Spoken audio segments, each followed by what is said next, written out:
Hello दोस्तों, आप सभी का स्वागत है job with genius YouTube channel में। दोस्तों, इस वीडियो में सीआरपीएफ, एससीएम एंड एएसआई भर्ती 2023 के बारे में बात करने वाले हैं, जो कि 1458 पदों पर हो रही है, जिसका एग्ज़ाम हो चुका है। और फ्रेंड्स, उसकी आंसर की भी आ चुकी है। कुछ लोगों की आंसर की नहीं दिखा रहा था, तो उम्मीद करता हूँ कि उनकी भी आंसर की आ चुकी होगी, क्योंकि सीआरपीएफ की जो साइड है वो बहुत लोड नहीं ले रही थी।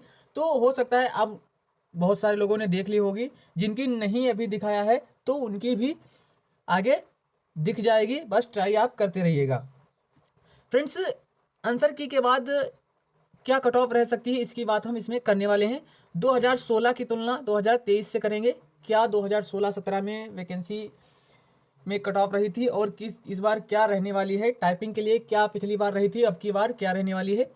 फ्रेंड्स, सभी कैटेगरी की बात करेंगे, general, OBC, EWS, SC, ST, सभी की बात करने वाले हैं। और आपको एक मेन पॉइंट क्या बनता है आपके लिए कि कौन सी शिफ्ट को फ़ायदा मिलेगा, क्योंकि यहाँ पे जिसके नंबर कम होते हैं या जिसको लगता है कि हमारी शिफ्ट हार्ड थी, उसको इस बात की टेंशन रहती है कि नॉर्मलाइजेशन में किस तरीके से हमको फ़ायदा मिलेगा। फ्रेंड्स, आपको ये हम बता देते हैं कि नॉर्मलाइजेशन इसमें भी होगा, क्योंकि एग्जाम कई शिफ्टों में हुआ है। फाइनल कट ऑफ क्या रहेगी ये भी हम बताएंगे, और फाइनल कट ऑफ कम जाने का कारण क्या है इसकी भी बात हम इस वीडियो में करने वाले हैं। तो फ्रेंड्स, आपसे रिक्वेस्ट है आप वीडियो को पूरा जरूर वॉच करिएगा, और अगर वीडियो पसंद आए तो वीडियो को लाइक, चैनल पे नहीं हो चैनल को सब्सक्राइब जरूर कर लीजिएगा। देखिए, अगर हम 2016 की वैकेंसी और 2023 की वैकेंसी की तुलना करें, 2016-17 में जो वैकेंसी आई थी और 2016 मतलब 2023 में जो वैकेंसी आई है उसमें बहुत सारे अंतर हैं। क्योंकि पिछली बार क्वेश्चन कितने थे, 200 क्वेश्चन थे। अब की बार क्वेश्चन कितने हैं, 100 क्वेश्चन हैं। पिछली बार की अगर बात करें तो नंबर कितने थे, मार्क्स कितने थे, कितने मार्क्स पे बन रहे थे सभी क्वेश्चन, मार्क्स 200 मार्क्स। और अब की बार मार्क्स कितने, 100 मार्क्स। अगर हम पिछली बार की समय की बात करें, टाइम 120 मिनट था। अब की बार अगर हम टाइम की बात करें तो 90 मिनट। फ्रेंड्स, जैसे कि हम पिछली बार की बात करें, पिछली बार 4 सब्जेक्ट थे, अब की बार 4 सब्जेक्ट है, लेकिन अंतर क्या हो गया, अब की बार सभी क्वेश्चन 25-25, जैसे कि 25 रीजनिंग, 25 मैथ। जैसे कि आपने एसएससी जीडी का एग्जाम दिया होगा, सेम वही सिलेबस इसमें था, कुछ थोड़ा बहुत बदला था, लेकिन 90% सेम वही था। और उसी तरीके से भी इसमें रीजनिंग, मैथ, जीके, जीएस और हिंदी, जिसको हिंदी नहीं करना था वो अंग्रेजी थी उसके लिए। तो इस यही था अब की बार। तो इससे क्या होता है कि पिछली बार की और अब की बार से तुलना नहीं की जा सकती, क्योंकि पिछली बार का एकदम अलग पैटर्न था, अब की बार का एकदम अलग पैटर्न है, तो इससे तुलना नहीं की जा सकती है। फ्रेंड्स, पिछली बार क्या था, 40% जिसके नंबर थे उसको टाइपिंग के लिए बुलाया गया था। देखिए, आगे हम बात करते हैं टाइपिंग की। टाइपिंग के लिए कट ऑफ की हम बात कर लेते हैं।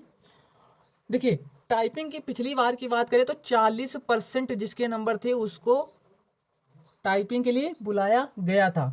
क्यों? क्योंकि पिछली बार क्या था, बहुत कम बच्चों ने पिछली बार फॉर्म भरे थे, बहुत कम बच्चे, और पेपर भी बहुत कम बच्चों ने दिया था। अब की बार उससे लगभग 3 गुना बच्चों ने एग्जाम दिया है पिछली बार की अपेक्षा। तो यहाँ पे क्या है, देखिएगा, पिछली बार इतने जितने बच्चे उनको टाइपिंग के लिए लेने थे उनके नंबर 40% के आसपास बन रहे थे। तो यहाँ पे उन्होंने क्या किया था, 40% बोल दिया कि जिसके हैं उसको टाइपिंग के लिए बुलाया जाएगा, 40% पे कट ऑफ लगा दिया। लेकिन यहाँ पे क्या है, देखिए, अगर हम अब की बार की बात करें, अब की बार इतने ज़्यादा बच्चों ने एग्जाम दिया है, और अगर वो टाइपिंग के लिए 40% पर बुलाते हैं, 40% जिसके नंबर है, मतलब 100 नंबर का पेपर है, और जिसके 40 नंबर बन रहे हैं उसको अगर टाइपिंग पे बुलाएंगे तो बहुत सारे बच्चे टाइपिंग के लिए जाएंगे। हो सकता है 2 लाख 3 लाख बच्चे भी, मतलब 2 से ज़्यादा के आसपास बच्चे चले जाएं टाइपिंग के लिए। तो क्या इतने बच्चों के लिए सीआरपीएफ टाइपिंग कराएगा, इतने बच्चों को टाइपिंग के लिए बुलाएगा? नहीं। अब की बार पैटर्न चेंज हो जाएगा, देख लीजिएगा। वैसे 40 नंबर वाले का सिलेक्शन तो ऐसे भी नहीं होगा। तो अब की बार कितने नंबर पर टाइपिंग के लिए बुलाया जा सकता है इसकी बात देखिएगा। अभी हो सकता है ये आपको अच्छा ना लगे, क्योंकि आप बोलेंगे कि सर नहीं, 40% पे ही बुलाया जाएगा। पिछली बार बहुत सारे कम बच्चे थे, तो उनके जितने बच्चों को टाइपिंग के लिए बुलाना था उनकी जो कट ऑफ है 40% के आसपास बैठ रही थी, तो इसलिए 40% पर बुला लिया गया था। लेकिन अब की बार उससे 3 गुना बच्चों ने एग्जाम दिया है, तो क्या अब की बार 40% के हिसाब से बुलाएंगे? कंपटीशन भी हार्ड है, और मतलब कंपटीशन भी अब हार्ड है और बहुत सारे बच्चों ने 40% तो मार्क्स लाए ही होंगे। तो 40% पर अगर बुलाएंगे तो बहुत सारे बच्चे जाएंगे, तो ये अब की बार तो इम्पॉसिबल लग रहा है। लेकिन देखो क्या होता है, मेरे अनुमान से अब की बार 40% का ये जो मुद्दा है ये खत्म हो जाएगा, क्योंकि बहुत सारे नए रूल हर डिपार्टमेंट में लागू हो रहे हैं, पैटर्न हर तरीके का चेंज हो रहा है। तो यहाँ पे देखिएगा अभी कह नहीं सकते, क्योंकि किसी को पता नहीं है कितनी कट ऑफ इसकी लगेगी, 40% लगेगी या फिर 50% पर लगेगी, किस पर लगेगी अब की बार ये कहा नहीं जा सकता। देखिएगा, थोड़ा सा इंतजार आप कीजिए। अगर आपके अच्छे नंबर हैं, फाइनल कट ऑफ हम बता रहे हैं, अगर आपके इतने नंबर बन रहे हैं, उससे कुछ नंबर कम भी बन रहे हैं, तब भी आपको टाइपिंग करनी चाहिए। देखिए, अगर हम cut off, final cut off की बात करें, जैसे कि, तो फ्रेंड्स जैसे कि एग्जाम है एसएससी जीडी का लेवल जिन लोगों ने देखा है, उससे इसका लेवल थोड़ा सा हार्ड था, उससे मतलब हार्ड ही आप कह सकते हैं, हर विषय में हार्ड ही रहा है। तो यहाँ पे कितनी कट ऑफ जा सकती है? देखिए, बहुत सारे मतलब टीचर जो है, बड़े यूट्यूबर जो है, वो बोल रहे हैं कि उनके पास 10,000 बच्चे, मतलब 5,000 बच्चों का डाटा है, 8,000 बच्चों का डाटा है। तो यहाँ पे देखिए, 8,000 बच्चों के डाटा से कट ऑफ तय नहीं होती है, क्योंकि बहुत सारे बच्चों ने एग्जाम दिया होता है। हो सकता है 8,000 बच्चों में टॉपर ने आपके जो आपने फॉर्म भरवाया है, आपको डाटा दिया है, हो सकता है टॉपर ने आपको डाटा ही ना दिया हो। तो यहाँ से ये तय नहीं होता है। क्यों? देखिए, पिछली बार हमने देखा, अभी कुछ दिन पहले CHSL के रिजल्ट में जो टीचर बता रहे थे, मतलब बड़े यूट्यूबर बता रहे थे, बोल रहे थे कि जिस शिफ्ट के बोल रहे थे कि 4 नंबर या 5 नंबर बढ़ेंगे, जिसके बोल रहे थे, उसके हमने देखा 21 नंबर तक बढ़े हैं। जिसके 4 नंबर बढ़ने की बात कर रहे थे उसके 21 बढ़े हैं, जिसके 5 बढ़ने की बात कर रहे थे उसके 2 घट गए। तो यहाँ पे 2-4 हज़ार, 10,000, 20,000 बच्चों के डाटा, जहाँ पर 40 लाख बच्चे, जहाँ पर 30 लाख बच्चे, जहाँ पर 20 लाख बच्चे एग्जाम दे रहे हैं, वहाँ पे 10,000 बच्चों के डाटा के हिसाब से अनुमान नहीं लगता है। हाँ, सभी 10%, 20% अनुमान लग जाता है।